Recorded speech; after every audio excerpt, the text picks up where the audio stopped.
Avi Shailm. Friends and comrades, we are gathered here in order to express our deep sympathy and solidarity with the long-suffering people of Gaza, and to condemn and to protest loudly against the criminal war of aggression that Israel has been waging against the people of Gaza relentlessly for the last 3 weeks. This war is illegal, immoral, and completely unnecessary. In fact, it's not a war at all. It is one-sided carnage. And this is only the latest and the most cruel episode in a long and savage colonial war that Israel has been waging against the defenseless Palestinian people. The broader aim of this war is politicide, to deny the Palestinians any independent political existence in Palestine.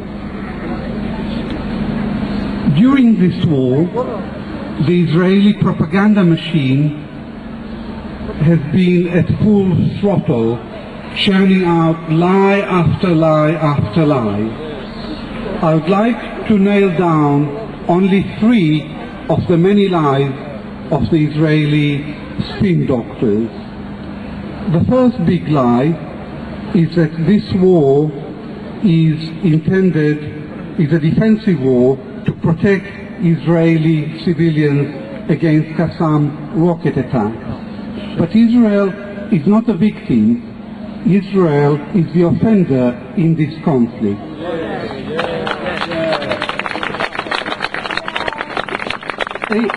18 months ago, Israel imposed a cruel blockade of Gaza, preventing food, fuel and medical supply from reaching the population of 1.5 million.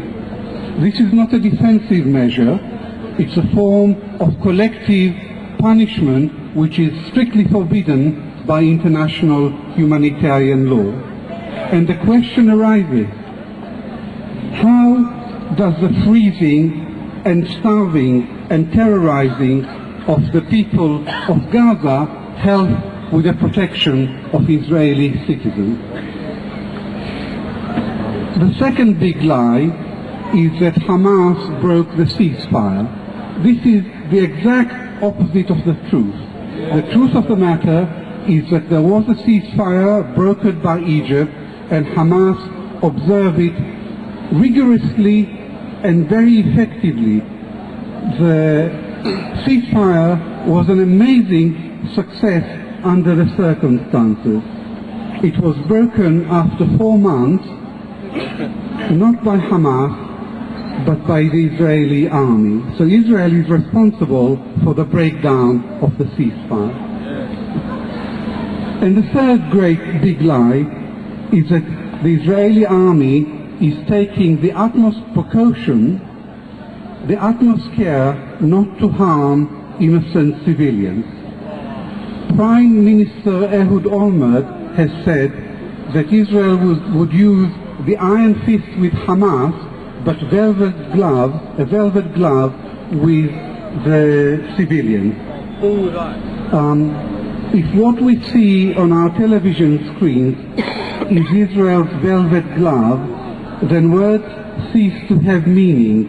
Then we are in an Orwellian world where words mean the exact opposite of the reality that they represent.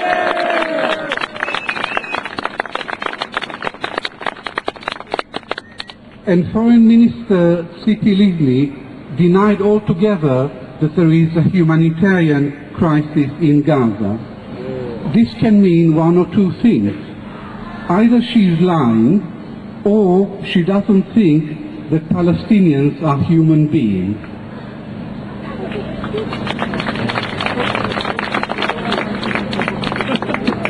The worst aspect of this ghastly war are the war crimes being committed by the Israeli army. Not one or two isolated incidents, but every day there is another and more outrageous war crime. Just a few examples. To begin with, there was the Israeli attack on the UN school in which 44 people taking shelter were killed after Israel was given all the details, all the coordinates, and there was no mistake about it. It was a deliberate attack on a UN school. Israel also uses civilians as human shield. It sends women and children into houses to make sure that are not booby-trapped. In addition, Israel attacks ambulances and medical personnel, and already 30 medical personnel have died since the beginning of this conflict.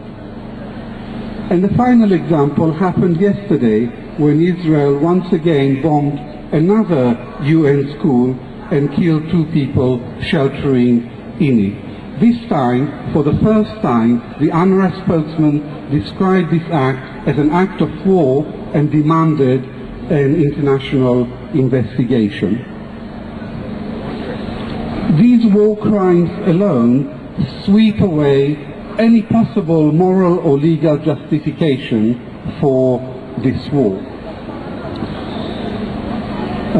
George W. Bush is complicit in the carnage, in the massacres, in the killing of innocent civilians, and in the war crimes.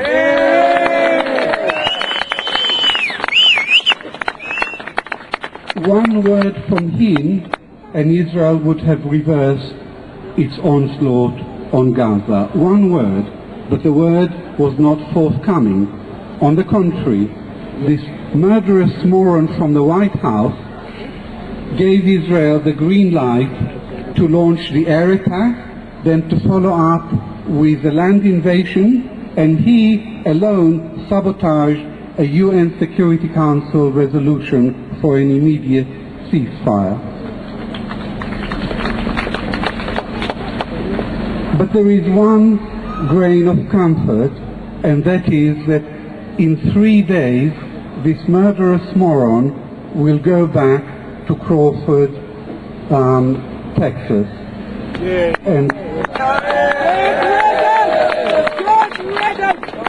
And the people of Crawford will get back the village idiot.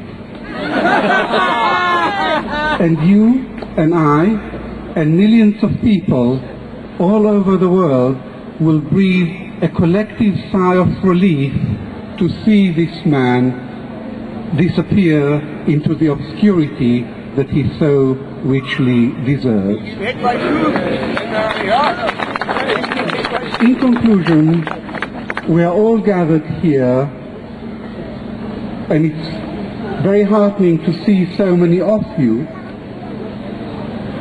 We are gathered here to call, to demand the immediate end to this insane Israeli offensive, the lifting of the siege of Gaza, and last but not least, we call for the aggressors in this war to be held to account for their war crimes.